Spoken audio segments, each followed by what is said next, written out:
Hi hello नमस्कार. मी प्रांजली आणि तुमचं सर्वांचं स्वागत करते प्रांजल वाहिनीवर. आणि आज आहे वेनसडे. आज आमचा कचरा ठेवण्याचा दिवस असतो. तर आमचे जे काही गार्बेज बिन्स आहेत वेगळे वेगळे ते मी तुम्हाला पूर्ण डिटेल्स सांगते. हा व्हिडिओ शेवटपर्यंत बघा. वेन्सडे हा माझ्या नेबरहूडमध्ये कचरा ठेवण्याचा दिवस असल्यामुळे तुम्हाला हे असे गार्बेज बिन्स दारोदारी बघायला मिळतील.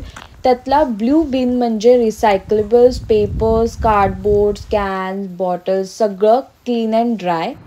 ग्रीन बिन जो आहे तो organics, food scraps, fruit peels, garden waste, no plastic बरं का, फक्त compostable items. And lastly grey bin जो आहे तो रेग्युलर गार्बेज जे रिसायकल किंवा कंपोस्ट होऊ शकत नाही अशासाठी. आणि बस सॉर्टिंग डन, नेबरहूड क्लीन.